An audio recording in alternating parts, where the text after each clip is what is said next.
chapter 2. Now in chapter 2 you have two authors, Jeff Loeb and Tom Morris. What is the title of this essay? You got it. Now, let's look at our bold headings throughout. Somebody read. Defining a hero and a superhero. Defining a hero and a superhero.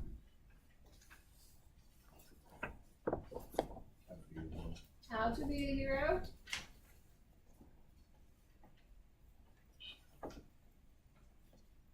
Fear and the superhero stories. Yes, fear and the superhero stories. The example of a superhero. Very good. Example of a superhero. And that is it. Now, by looking at the bold headings and the title, what type of essay do you believe that we have here? Yes, it is instructional. So we have comparison and contrast yet again.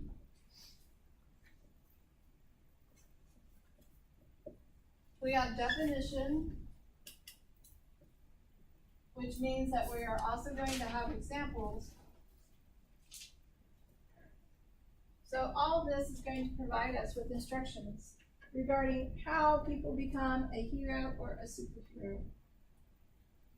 Now, unlike Mark Wade, who was very gentle and very choosy with his words, Loeb and Morris are very direct. And in fact, they just started off. Many writers and artists and other people who are in the superhero business have taken up this interesting task because we believe that the stories of these characters embody our deepest hopes and fears, as well as our highest aspirations, and that they can help us deal with our worst nightmares. They chart out questions we'll all have to face in the future, and they shed new light on our present condition. In addition, they do all this in such a way as to give us a new sense of direction and resolve as we live our lives. Okay, so their plan of development and their thesis is like right there. They waste no time. They're getting right to the point.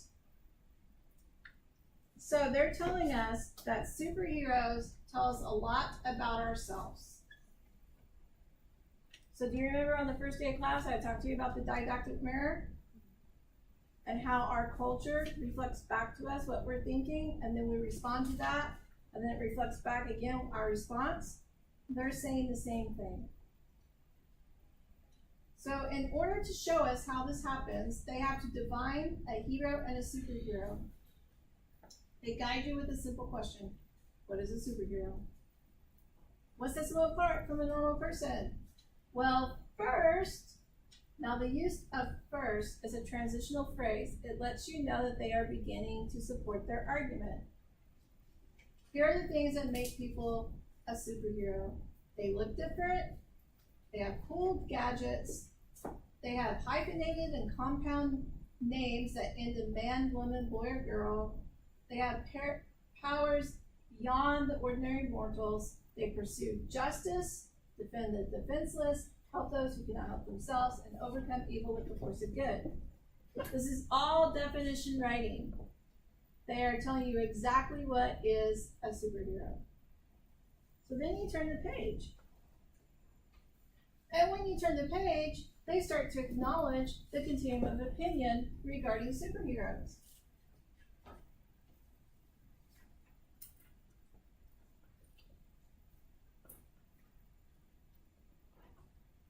And they say, hey, look, some people would say if you have really good powers and you use these powers, then you're not heroic because you know you're not going to get hurt. That's why you can use the powers.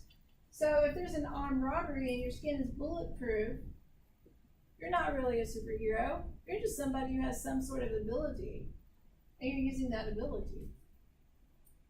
So he's acknowledging this part of the continuum of opinion. And he says the concept of a superhero in its extreme idealism is an oxymoron. It's incoherent. It's a contradiction in terms. At best, it would follow that only the superpowered individuals fighting evil and working for the good of others who normally would be considered heroic would have to be those on the low end of the power spectrum. So now that he's acknowledged the continuum of opinion, he says, As tempting as this reasoning might seem, it's just based on a simple misunderstanding of the heroic. So now we have superheroes,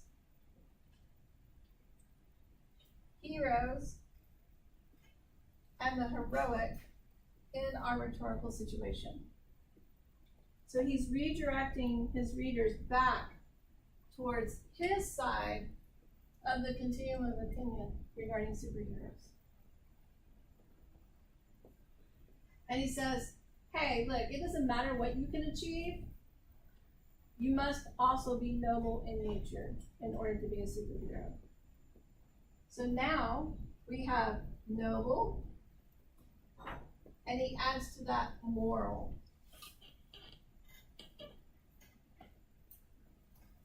The concept of a hero is a moral category. The idea of a superhero is not an oxymoron. It's a composite concept composed of two incompatible notions.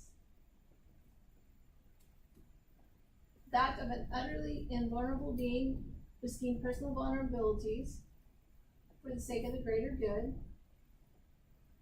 A superhero is an extraordinarily powerful person with weaknesses as well as strengths, whose noble character guides him or her into worthy achievements. That is the definition of a superhero. Starts at the bottom of page 12 and ends at the top of page 3. Now that he's provided you the definition, now he's going to provide you with examples.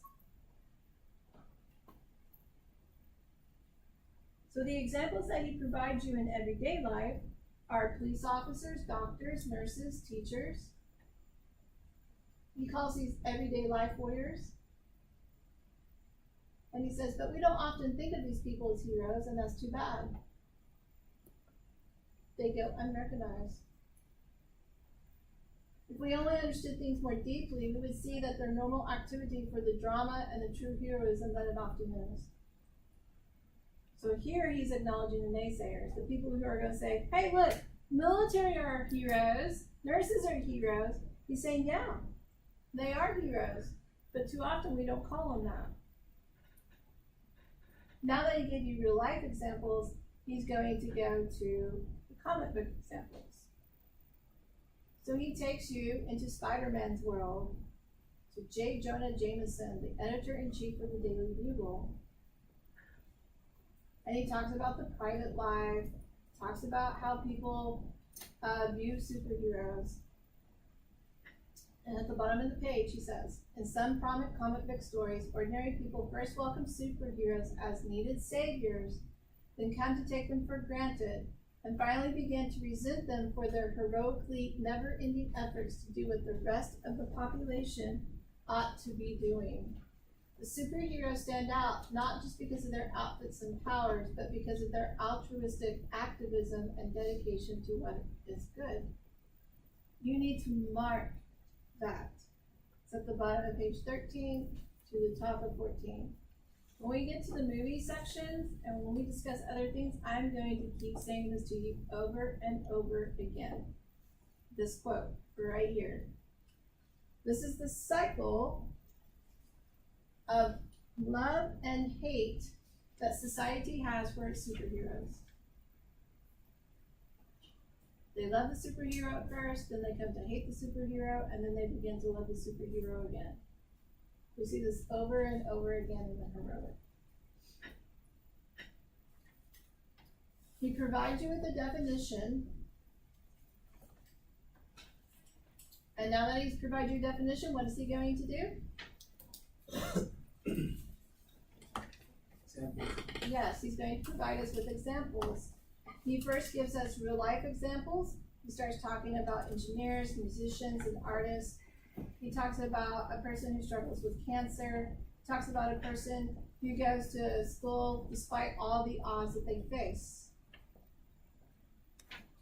After he provides you with real life examples, he starts to address the continuum of opinion again. And he says, you need to look at the original Greek definition for a hero. And he lists the definitions for you. Superhuman qualities,